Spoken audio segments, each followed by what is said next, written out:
ইনসান উন্নতি লাভ করার জন্য কি কি প্রয়োজন, এই ধরনের 4টি বিষয় আলোচনা করছে। 1 নম্বরে সময়কে সাক্ষী রাখছে। সময় এমন একটা জিনিস কারোর জন্য অপেক্ষা করে না।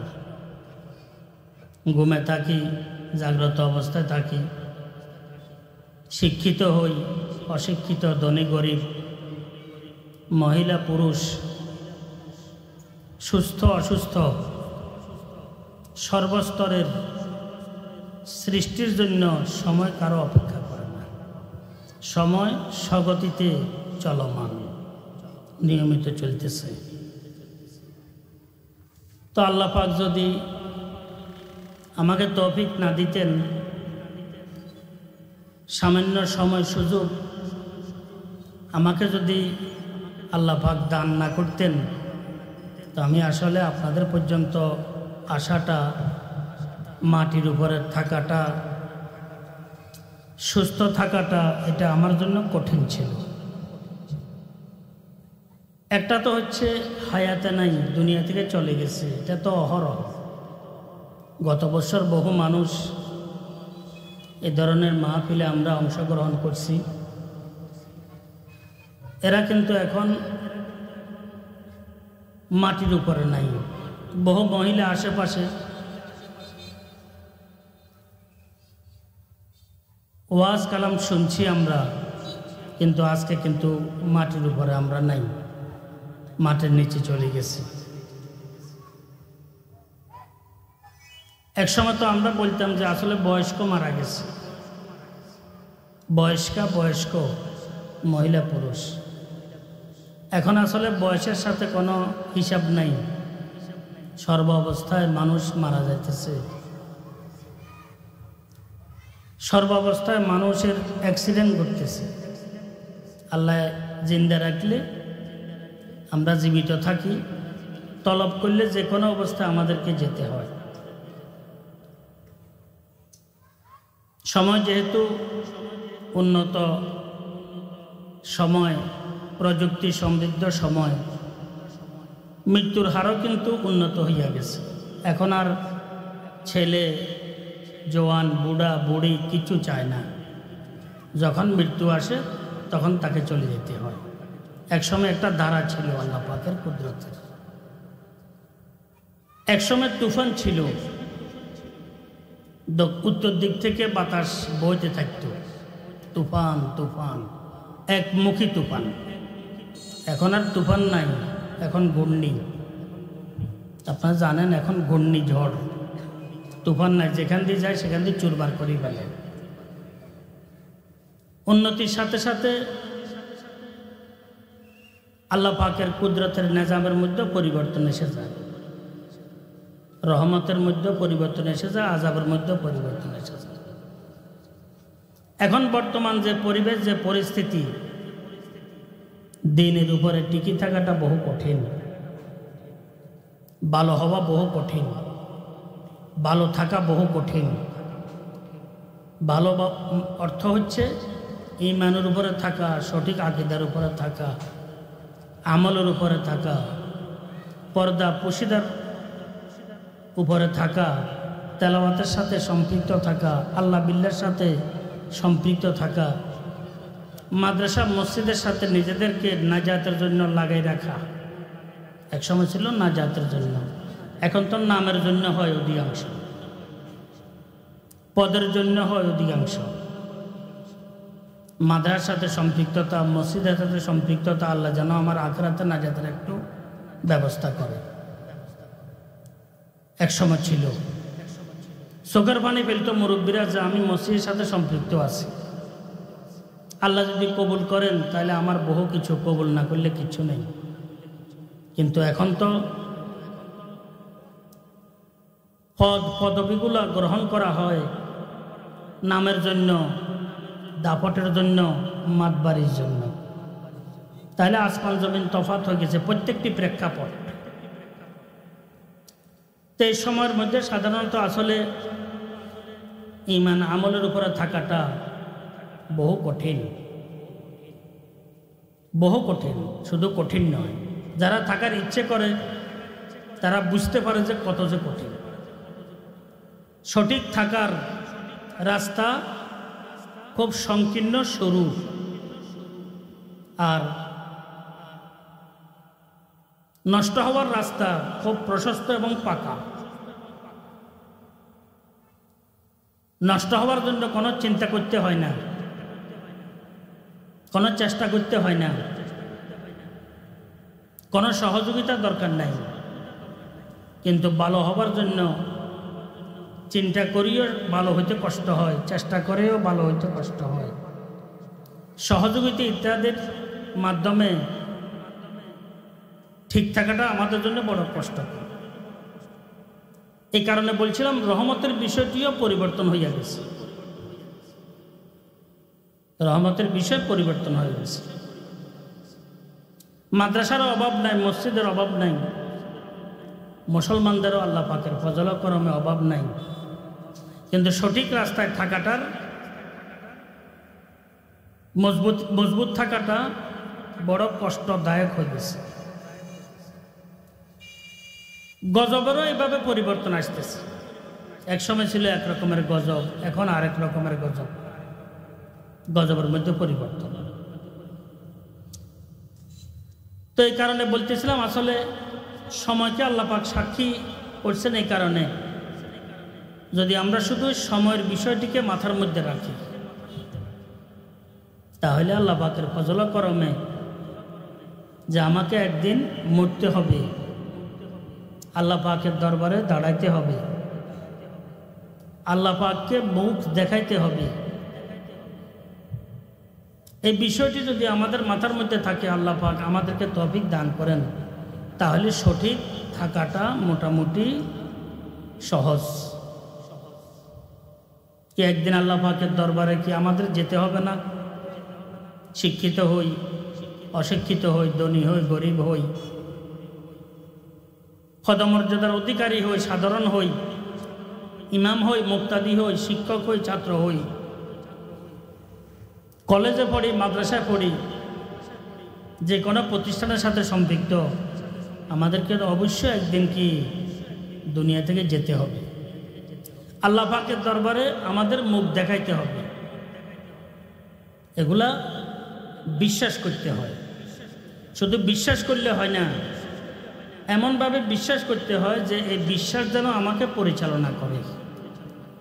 আমি মৃত্যুকে বিশ্বাস করলাম, কবরকে বিশ্বাস করলাম, কবরের আযাবকে বিশ্বাস করলাম, মন মতো চললাম, তাহলে বিশ্বাসের শক্তি খুব দুর্বল আমার। এই দুর্বল শক্তি নিয়ে চলাটা বড় কঠিন। আমার ইমানি শক্তি, বিশ্বাসের শক্তি খুব সবল হইতে হবে। এমনটুকু সবল হওয়া দরকার যে আমাকে যেন সব ধরনের গুনাহ, খাতা, অপরাধ থেকে আমার এই শক্তি যেন আমাকে বিরত রাখে, বাধা দেয়, আমি যেন তার অনুসরণ করতে বাধ্য হয়ে যাই। এই কারণে বলতেছিলাম এখানে আল্লাহ পাক সময়ের কসম দিয়েছেন। সময় কত বড় বড় ব্যক্তি মহোদয়, সর্দার মাকবার, বড় বড় কি কাফের মুশরিকদেরকে সময় মাটি তলে কি বিছিয়ে দিয়েছে, কীট মাটির খোরাক বানিয়ে দিয়েছে। এই কারণে সময়ের বিষয়টিকে মাথার মধ্যে রাখা দরকার যে সময় চলমান, আমি ভালো কাজ করি, সময় চলতেছে, খারাপ কাজ করতেছি, সময় চলতেছে, চলন্ত ঘুমন্ত অবস্থায় আছে, সময় চলতেছে। মৃত্যুর বিষয়টি আমার ইচ্ছাধীন নয়, যে কোনো মুহূর্তে মৃত্যু আসতে পারে, এই বিষয়টি অন্তরে বসানো দরকার। আল্লাহওয়ালারা বলছেন আসলে বিশ্বাস তো আমাদের আছে, কিন্তু দুর্বল বিশ্বাস। ওই বিশ্বাস জানদার নয়, শক্তিশালী নয়, যে বিশ্বাস আমাকে ঘুরাবে। আমি জানি এই ব্যবসার মধ্যে আমার লাভ হবে, এই ব্যবসার মধ্যে আমার লাভ হবে, তখন আমি নিজেকে সকাল হইতে বিকাল পর্যন্ত, রাত্র পর্যন্ত আমি এই দোকানে বসে থাকি। এই বিশ্বাস আমাকে এতটুকু দুনিয়ার সাথে লাগিয়ে রেখেছেন। তো আখিরাতের বিশ্বাসও আমাকে এমনভাবে ঘুরাইতে হবে যেন আমি মিথ্যা থেকে, গীবত থেকে, শেকায়েত থেকে, অপবাদ থেকে, তারপরে বিভিন্ন রকমের অপরাধ থেকে যেন আমাকে এই বিশ্বাস ফিরে রাখে। যে সাধারণত এই বিশ্বাস অর্জনের জন্য আমাদের মুরব্বীরা লিখছেন, কোনো না কোনো আল্লাহওয়ালার সাথে সম্পর্ক রেখে এই বিশ্বাসকে জানদার বানানো ছাড়া এটা এমনিতে হয় না, এমনিতে হয় না, এটা হয় না, দেখা গেছে এটা হয় না। কোনো ব্যক্তি আজ পর্যন্ত আখিরাতের শক্তিশালী বিশ্বাসের অধিকারী হয় নাই যতক্ষণ পর্যন্ত পড়ালেখার জন্য যেরকম ওস্তাদ শিক্ষক প্রয়োজন, এই বিশ্বাসকে শক্তিশালী করার জন্য, বদ্ধমূল করার জন্য একজন মুরব্বী শিক্ষক ওস্তাদ প্রয়োজন। খুদ বখুদ কামেল নাশুদ মাওলা এ রুম তা গোলামে শমসে তিবরিজি নাশুদ। আল্লামা রুমি রহমতুল্লাহ বলছেন, উনি তো বড় ফকি ছিলেন, মুহাদ্দিস ছিলেন, মুফতি ছিলেন, হাদিস বিশারদ ছিলেন, বড় আল্লাহওয়ালা ছিলেন, কিন্তু এমন বেশি বিশ্বাস আল্লাহ পাক ওনাকে দান করছেন, উনি আহলুস সুন্নাহ ওয়াল জামাতের সব বিষয়গুলোকে কবিতা আকারে এমনভাবে প্রদান করে গেছেন, এই প্রদত্ত বিষয়গুলো থেকে এখন পর্যন্ত হক্কানি রব্বানি আলেম ওলামারা উপকৃত হচ্ছেন। আল্লাহ পাকের সিফাতের ব্যাপারে, আল্লাহ পাকের জাতের ব্যাপারে, আল্লাহ পাকের একত্বতার ব্যাপারে, আখিরাতের বিষয়গুলোর ব্যাপারে, হিসাব নিকাশের ব্যাপারে, আল্লাহ পাকের মোহাব্বত মারিফতের ব্যাপারে, মানে অর্থাৎ প্রত্যেকটি বিষয় আহলুস সুন্নাহ ওয়াল জামাতের যে মূল বিষয়গুলো আছে সব বিষয়গুলোকে কবিতা আকারে কোরআন এবং হাদিসের বিষয়গুলোকে মেসালে রূপান্তরিত করেছেন আল্লামা রুমি রহমতুল্লাহ। সেই কারণে বলতেছিলাম, আল্লামা রুমি রহমতুল্লাহ বলেন যে আসলে কেউ নিজে নিজে চেষ্টা করে, সাধারণত বালা হওয়ার রাস্তায় টিকে থাকাটা বড় কঠিন। কোনো না কোনো আল্লাহওয়ালার সাথে সম্পর্ক আমাদের অবশ্যই রাখা দরকার। কোনো নেককার দিনদার বুজুর্গের সাথে সম্পর্ক রেখে নিজের জীবনটুকু পরিচালনা করা দরকার। এমনি চেষ্টা করলে একদিন ঠিক থাকি, দুদিন ঠিক থাকি, কিন্তু এরপরে আর ঠিক থাকা যায় না। আর যদি সম্পর্ক রেখে যদি চেষ্টা করি, তো একটা নেটওয়ার্ক অদৃশ্যভাবে আমার সাথে সম্পৃক্ত হয়ে যায়, যে নেটওয়ার্কের মাধ্যমে আল্লাহ পাক আমাকে কি সাহায্য করতে থাকেন। তার নাই, লাইন নাই, চোখে দেখা যায় না, কিন্তু মোবাইলে কথাবার্তা হচ্ছে পুরো বিশ্বের সাথে, নেটওয়ার্কের মাধ্যমে, টাওয়ারের মাধ্যমে। আহলুল্লাহ আল্লাহওয়ালারা এই ধরনের একটি টাওয়ার, ওনাদের মাধ্যমে অদৃশ্যভাবে দেখা যায় না, এমন কিছু বিষয় এসে যায় যেটা সাধারণত যাদের এই অবস্থা হয় না তারা বুঝে কুলাইতে পারে না। এই কারণে আমি প্রথম কথা আপনাদেরকে বললাম, আল্লাহ পাক এই সূরার শুরু দিয়ে ওয়াল আসরে বলছেন। আসরের বহু অর্থ আছে, আসরের এখানে একটি অর্থ নিয়ে আমি আপনাদের সামনে আলোচনা করতেছি, সেটা হচ্ছে সময়। সেটা হচ্ছে কি? সময়। কোনো মানুষ যদি শুধু সময়ের উপরে রিচার্জ করে, কিরে আমরা আশরাফুল মখলুকাত, সময় কেটে যাইতেছে, নিয়ম, সময়ের নিয়মে সময় কি চলমান, কারো অপেক্ষা করে না, তো আমি আশরাফুল মখলুকাত হইলাম, তো আমি তো সময়ের অধীনে, সময়ের ঊর্ধ্বে নই। ঊর্ধ্বে হলে তো আমি তালাটা বন্ধ করে ঘুমাইতাম, সময় আর কি যাইতো না, আমার হায়াত কাটতো না। কিন্তু এখন আর তালা বন্ধ করার, এই ফিতা বন্ধ করার কোনো সুরতে হাল কি নাই, সময় নিয়মিত কাটতেছে। সময়ের উপরে চিন্তা করলে বহু কিছু বিষয় সামনে এসে যায়। নিয়মিত কাটতেছে।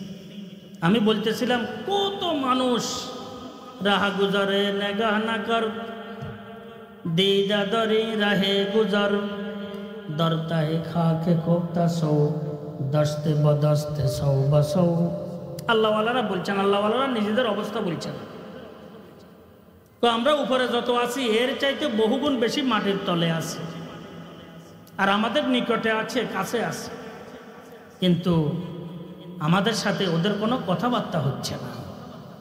এই কাফেলা চলে যায়, তাদের সাথে আর কথাবার্তা নেই, এই কাফেলা চলে যায়। শাহ আনোয়ার কাশ্মীরি রহমতুল্লাহ বলছেন, রাহা গুজারে নেগাহ না কর দিদাদরি রাহে গুজর দরতাহে খাখে কোপ্তা সৌ দস্তে বদস্তে সৌ বসৌ। লক্ষ লক্ষ মানুষ, কিন্তু মাটির তলে আমাদের আত্মীয় স্বজন, শিক্ষিত, ধনী, পদমর্যাদার অধিকারী মাটির তলে শুয়ে আছে, কারো খবর নাই, একদম কাছে। কোথায় আমেরিকা, কোথায় বাংলাদেশ, সেখান থেকে সেকেন্ডে কথাবার্তা আসতেছে। আর আমার ঘরের পাশে, ঘাটার পাশে, রাস্তার পাশে আমার আব্বা, আমার আম্মা, চেয়ারম্যান, মেম্বার, এমপি, মন্ত্রী, বড় হুজুর, মজুর সবাই শুয়ে আছে, কারো সাথে কোনো সম্পর্ক। চুখতমুল আম্বিয়া হামরব তো কসবাকি নমিমানত বজুজ্জাতে মুকদ্দাস কাদেরে কাইয়ুম সমদানি। হযরতে শেখ সাদি রহমতুল্লাহ বলছেন, সময়কে কেন্দ্র করে বলছেন, দোনো জাহানের সর্দার ইমামুল আম্বিয়া জনাবে মুহাম্মদুর রাসূলুল্লাহ সাল্লাল্লাহু আলাইহি ওয়াসাল্লাম দুনিয়া থেকে চলে গেছেন। এই দুনিয়ার মধ্যে থাকার অধিকার আর কারো নাই। সে ফেরাউন হোক, নমরুদ হোক, কারুন হোক, সাদ্দাদ হোক, আবু লাহাব হোক, আবু কি হোক, আবু জাহাল হোক, উতবা হোক, সাইবা হোক, মুনাফিকের বড় সর্দার হোক, কেউ থাকার আর কি নাই। চুখতমুল আম্বিয়া হামরফ তো কসবাকি নমিমানত বজুজ্জাতে মুকদ্দাস কাদেরে কাইয়ুম সমদানি। খায়ের সময়ের উপরে কথাবার্তা যদি আমি বলতে যাই তো লম্বা সময়ের দরকার, সময় অতিবাহিত হতে হবে। আমি এক নম্বরে কথা বলছি যে আল্লাহ পাক সময়কে সাক্ষী করে, এক নম্বর সাক্ষী করছে, তুই সাক্ষী থাক। আমি আমার বান্দীদেরকে বলতেছি তোকে দিয়ে, আর আমার বন্দা বান্দি যারা আছে বিনাল জিন্নে ওয়াল ইনস, জিন আর ইনসান সবাই সময়ের সাথে সম্পৃক্ত, সবাই সময়ের সাথে সম্পৃক্ত। আর তুই শিক্ষা দে, এদেরকে শিক্ষা দিতে থাক যে এখানে কিছুই চলে না, কিছুই থাকে না, এটার ইতিহাসে শেষ আছে। এই কারণে যাহা কিছু করব চিন্তা করে করার চেষ্টা করব। আম্মা মান খাফা মাকামা রাব্বিহি ওয়া নাহান নাফসা আনিল হাওয়া ফা ইন্নাল জান্নাতা হিয়াল মাওয়া। আল্লাহ পাকের বড় আজীব এলান। আল্লাহ পাক কোনো কথা বলতে অতিরঞ্জিত বলতে হয় না, অতিরিক্ত বলতে হয় না, বাড়ায় ছড়ায় কথাবার্তা বলার কি দরকার হয় না। এই কারণে কোরআনে কারীম একদম সাদা দবদব, ভাষাও সাদা, বর্ণনাও সাদা, বিষয়ও সাদা। যার ভাগ্য বালা সে গ্রহণ করে, যার ভাগ্য খারাপ সে প্রত্যাখ্যান করে। কিন্তু সময় আমাদেরকে নিয়ে, এই তরি আমাদেরকে নিয়ে আপনার কুলে পৌঁছাবে, এটা আমার ইচ্ছায় নয়। আমার ইচ্ছে এখানে থাকবে না, সেখানে আমাকে যেতে হবে। যে বন্দা, যে বান্দি নিজের জীবনকে নিয়ন্ত্রণ করার, এই কারণে ভাই সর্ব অবস্থায় যে কোনো ক্ষেত্রে, যে কোনো জায়গায়, যে কোনো অবস্থানে থাকি যেন আল্লাহকে না বলি, আল্লাহ রাসূলকে না বলি, কোরআনকে না বলি, আল্লাহর হাবিব সাল্লাল্লাহু আলাইহি ওয়াসাল্লামের বাণীগুলোকে না বলি, এটা হচ্ছে আমাদের জন্য জরুরি। হয়েছে কি, ডাক্তার নুর ইসলাম সাহেব, উনি জাতীয় ডাক্তার, বড় ডাক্তার, চট্টগ্রাম বসতেন। তো ওনার কাছে একবার নিচ্ছে, নেয়ার পর উনি দেখে শুনে বললেন যে এটা তো মানুষের মতো লাগে না। কিসের মতো লাগে না? আজকে আমি সামান্য হুজুরকে দেখছি, সামনে আর হুজুরকে আমার কাছে আনবেন না, আমি বাড়িতে যাব। আমি কোথায় যাব? বাড়িতে যাব। বাড়িতে গেছে, আরও বহু লোক ছিলেন, আরও কয়েকজন ডাক্তার ওনার সাথে। বড় ডাক্তারদের পাশে তো আবার 20-25 জন এমনি ঘুরে, বড় ডাক্তারদের পিছনে পিছনে 20-25 জন বড় বড় ডাক্তার এমনিতে ঘুরে। ওনার সাথেও আধা ডজন ডাক্তার বাড়িতে আসছে। আর উনি মুফতি আজম রহমতুল্লাহ মিশনের মাধ্যমে এখানে হাত দিছে, এখানে দিছে, এখানে দিয়ে বলতেছেন তোমরা সবাই বাইরে যাও। তো সবাইকে বাহির করে, আত্মীয় স্বজন সবাইকে বাহির করে দিয়েছে। বাহির করে দেওয়ার পর ডাক্তারদেরকে বলছেন তোমরা একটু দেখো কি অবস্থা। দেখে যে যেখানে মেশিন লাগায় সেখান থেকে আল্লাহ আল্লাহ আল্লাহ আল্লাহ আল্লাহ আল্লাহ আল্লাহ আল্লাহ, এগুলো হয়েছে আমাদের আল্লাহ আল্লাহ করতে করতে আল্লাহওয়ালাদের সাথে থাকতে থাকতে ওই অভ্যাস এসে যায়। ডাক্তার নুর ইসলাম সাহেব রহমতুল্লাহ আলাইহি, উনি সবাইকে বের করে দিয়ে ডাক্তারকে নিয়ে বসে বললে যে এটা কি অবস্থা, এটা তো আমাদের জীবনে আর দেখি নাই, শুনিও নাই। সবাইকে বাইর করে দিয়ে মাঠে বলছেন হুজুর মানুষ না, আল্লাহর বিশেষ কোনো মাখলুক। ডাক্তার হিসেবে বলছেন আমি যেখানে মেশিন লাগাইছি সেখান থেকে আল্লাহ আল্লাহ ছাড়া কোনো আওয়াজ নেই। আপনারা দোয়া করেন হুজুর মানুষটা আমি অবস্থা দেখি নাই। ডাক্তার নুর ইসলাম সাহেবের টাই, প্যান্ট, কোট, পতলুন সবগুলা সেখান থেকে ছুটি গেছে, আল্লাহওয়ালা হয়ে গেছে একদম। ডাক্তার নুর ইসলাম সাহেব, হ্যাঁ, ওনার সাথী সঙ্গী যারা ছিলেন সব আল্লাহওয়ালা হয়ে গেছে।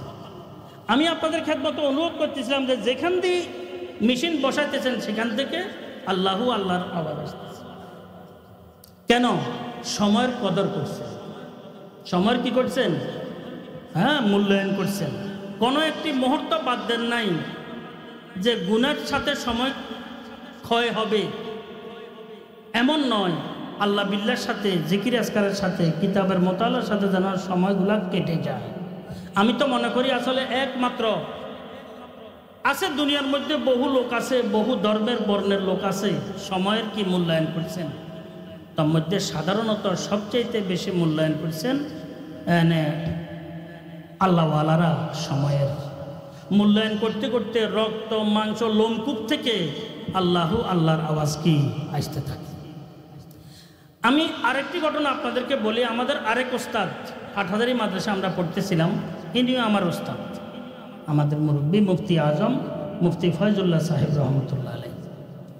আরেকজন ওস্তাদ ছিলেন পীর সাহেব হুজুর হযরত মাওলানা হাফিজুর রহমান সাহেব, হাটহাজারী মাদ্রাসার মুফাসসিরে কোরআন, হাদিসের বড় তাফসির বিশারদ যিনি ছিলেন, উনি আমাদেরকে হাদিস পড়াইতেন, তাফসির পড়াইতেন। উনি এই যখন একটু বয়স বাড়তি হয়েছে, উনি তখন লম্বা তসবি একটা লইছেন, 500 দানার তসবি। কদানা? এখন তো তসবি তাহলে দেখাই যায় না। আগে দোকানের মধ্যে দেখতাম যে দোকানদারের হাতে তসবি থাকতো। বহু দোকানে দেখছি দোকানদাররা কোরআন শরীফ তেলাওয়াত করতো। আমি নিজের চোখে দেখছি দোকানদাররা দিনী কিতাব মোতালা করত। এখন তো আর এগুলো নাই। এখন মোবাইলে সবাইকে কি ব্যস্ত করে ফেলছে। সাধারণত মস্তিষ্কগুলো আমাদের মোবাইলের অতি ব্যবহার অপব্যবহারের কারণে একদম দুর্বল হয়ে গেছে। সঠিক বিষয়গুলো অন্বেষণ করে তালাশ করে গ্রহণ করার মতো যোগ্যতা সাধারণত আমাদের কাছে কি থাকে না। আল্লাহ পাক আমাদেরকে বিপদ আপদ থেকে হেফাজত করেন। 500 দানার তসবিহ উনি এই তসবিহ করতেছে, সুবহানাল্লাহ সুবহানাল্লাহ সুবহানাল্লাহ সুবহানাল্লাহ। তসবিহ আছে যে 500 বার সুবহানাল্লাহ পড়বো, 500 বার আলহামদুলিল্লাহ পড়বো, 500 বার লা ইলাহা ইল্লাল্লাহ পড়বো, 500 বার আল্লাহু আকবার পড়বো, 500 বার ইস্তেগফার পড়বো, 500 বার দরুদ শরীফ পড়বে। বাবা ওনার দ্বারা আছে। কোনো মেহমান খাদেম আছে, খাদেম বাইরে দাঁড়ানো আছে, মেহমান আসছে মাঝখান দিয়ে, হুজুর মেহমান একজন আসছে, আবার কেন আসছে, আবার কেন আসছে? আর তো সম নাই। লাগে যে এই সম নির্ধারিত করা হয়েছে যে অমুক তারিখে এতটা বাজে আপনার মৃত্যু হবে। এর আগে যদি আপনি 1000 বার যদি দরুদ শরীফ ইস্তেগফার কলমায়ে তয়্যিবা পাঠ না করেন তো আপনার ধরা আছে। লাগে যে এমন হয়ে গেছে মাহানি এমনভাবে অবা কিল্লা আসছে, কেন আসছে মেহমান, আর তো সম নষ্ট হর, আমার কি নষ্ট হর, সম নষ্ট হর। আবার হরের আবার পড়ের, আবার পড়ের। হুজুর সামান্য কথা বলে চলে যাব, অবা জলদি আবার লাগো, জলদি কথা বলে চলে যাবার লাগো, আর সম নাই। মৃত্যুর জন্য প্রস্তুতি গ্রহণ করা, এটা তো আমাদের চোখের সামনের কথা বলছি, একদম চোখের সামনের কথা। হ্যাঁ, হযরত মাওলানা হাফিজুর রহমান সাহেব রহমতুল্লাহ আলাইহি। আর আমি যে মুরব্বীর কাছে ছিলাম, আরও মুরব্বীরা যারা আছেন, ওনারা 40 বছরের পর মৃত্যুর প্রস্তুতি, 60 বছরের পর আর কোনো কথাই নাই, শুধু একমুখী। আমরা তো ভাই পারি না, কথা বলা সহজ, করাটা কিন্তু কঠিন। আমাদের কাছে লজ্জাবোধ হয় আমাদের ওলামায়ে কেরামদের, আমাদের মুরব্বীদের, আমাদের আকাবেরদের, আমাদের আসলাফদের, আমাদের পূর্বসূরীদের যে অবস্থা, যেটা আসলে আর কোনো ব্যস্ততা নাই, এখন আমাকে মরতে হবে।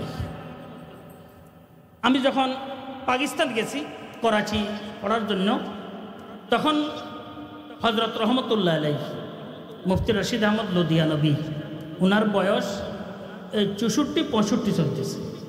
কত আরবি হিসাবে 64-65। বারবার বলতেন যে দোনো জাহানের সর্দার, ইমামুল আম্বিয়া, তাজদার মদিনা, সরওয়ারে কায়নাত জনাবে মুহাম্মদুর রাসূলুল্লাহ, আল্লাহ পাকের মাহবুব, রহমতুল্লিল আলামিন, হুদাল্লিল আলামিন সাল্লাল্লাহু আলাইহি ওয়াসাল্লাম 63 বৎসরের দুনিয়া থেকে চলে গেছেন। তো আমার মতো রশিদ আহমদ এর চাইতে বেশি হায়াত কাটানোটা আমার কাছে লজ্জাবোধ হতেছে। আমার কাছে কি হইতেছে? চুখতমুল আম্বিয়া হামরফ তকস বাকি নমি মানত বজুজ্জাতে মুকদ্দাস কাদের কাইয়ুম সমদানি। মাকুন গাফলত মাকুন গাফলত বকুন তওবা নসিহত মে কুনম বিষ্ণু আগার মর্দে মুসলমানি। নিজের ফিকির নিজে করো, নিজের চিন্তা নিজে করো, নিজের গাঁটে নিজে জোগাড়, নিজে বাঁধো, তাহলে ইনশাআল্লাহ তাআলা সবার জন্য সহজ হয়ে যাবে। আমি ঠিক হয়ে যাব, কেউ বুঝাইতে হবে না। আমি পর্দা মতে চলবো, কেউ ওয়াজ করতে হবে না। আমার মৃত্যুর বিষয়টি আমাকে গোছাইতে হবে, মরতে হবে। আমার আব্বা মারা গেছে, দাদা মারা গেছে, দাদি মারা গেছে, দাদার নাকি বাপ মারা গেছে, আমার পরদাদা, অবাক দুনিয়ার মধ্যে আমার খানদানের মধ্যে যা জীবিত আছে এর চাইতে বেশি মারা গেছেন না মারা যান নাই? এর চাইতে বেশি মারা গেছে। তাহলে আমার আখিরাতের বিষয়টি আমাকে গোছাইতে হবে। এই প্রতিজ্ঞাটি যদি কারোর মধ্যে এসে যায়, সে মেয়ে হোক, ছেলে হোক, মহিলা হোক, পুরুষ হোক, শিক্ষিত অশিক্ষিত, ধনী গরিব, তাহলে আল্লাহর রহমতে আর কোনো পেরেশানি হয় না। আর আল্লাহ পাকের আজীব কুদরত, সময়কে এমনভাবে দিছেন, পর্দাদারি মে কুনদবর কসরে কেসরা আনকাবুত বোমে নওবত মে জনদবর গুম্বিদে আফরাসিয়াব বোমে নওবত মে জনদবর গুম্বাদে আফরাসিয়াব পর্দাদারি মে কুনদবর কসরে কেসরা আনকাবুত। আল্লাহ পাকের এক বান্দা, উনি বলতেছেন, এরে কায়সর আর কেসরা বাদশাহ দৃষ্টান্ত দিয়েছেন, অমুক অমুক বাদশাহ, প্রধানমন্ত্রী, সদর প্রেসিডেন্ট, দুনিয়ার প্রখ্যাত বিখ্যাত, তাদের বালাখানাগুলা দেখো, যেখান দিয়ে গানের আওয়াজ বের হইতো, গানের আওয়াজ আসতো, তাদের নাচ গানের আলোয় আলোকিত থাকতো জানালা। এখন ওই সমস্ত জানালাগুলোর মধ্যে মাকড়সা জাল বাঁধি রাখছে নি। আর যেখান থেকে ঢোলের আওয়াজ, মাতালির আওয়াজ, গান বাদ্যের আওয়াজ, হ্যাঁ, নর্তকীর আওয়াজ আসতো, সেই সমস্ত গম্বুজগুলোর মধ্যে এখন পেঁচায় বাসা বাঁধি রাখছে। পেঁচায় কি করে? বাসা বাঁধি রাখছে, টি টি করে পেঁচা রাত্রিবেলা। পর্দাদারে মে কোনদবর কসরে কেসরা আনকাবুত বো মে নওবত মে জনদবর গুম্বিদে আফরাসিয়াব কুজা কারু কুজা ফিরআউ কুজা নমরুদ শুদ হামা কুজা শুদ শওকতে শাহ কুজা তখতে সুলাইমানি। সময় বড় শিক্ষা দেয় আমাদেরকে। আল্লাহ পাক এরশাদ করেন, আমি সময়কে সাক্ষী দিয়ে বলতেছি, সময় তোদের শিক্ষক, তোদের উস্তাদ, তোদেরকে সোজা করনেওয়ালা সময়। ইয়াদ রাখিস, সময় কারোর জন্য অপেক্ষা করে। সময় একমাত্র আমার কুদরতে চলে, কারো দাপটে সময় চলে না। তুই চিন্তা কর, তুই সময়ের অধিকারী, সময়কে তোর সময় কাটতেছ। কোথায় গেছে কারুন, কোথায় গেছে ফেরাউন, কোথায় গেছে নমরুদ, কোথায় গেছে হামান, কোথায় গেছে সাদ্দাত, কোথায় গেছে আবুল আহাব। তো এখন আমরা এটা আর একটু বাড়াইতে পারি। কোথায় গেছে কারুনের গোষ্ঠী, কোথায় গেছে ফেরাউনের গোষ্ঠী, কোথায় গেছে হামানের গোষ্ঠী, কোথায় গেছে আবু জাহালের গোষ্ঠী। এটা কিয়ামত পর্যন্ত এটার কি আছে? ধারা আছে, আছে না নাই? আজি কুজা কারু কুজা ফিরআউ কুজা নমরুদ শুদ হামা কুজা শুদ শওকতে শাহ কুজা তখতে সুলাইমানি। কাউকে ছাড়ে না সময়। এই কারণে সময়ের মূল্যায়ন করা দরকার, সময়গুলোকে কদর করা দরকার।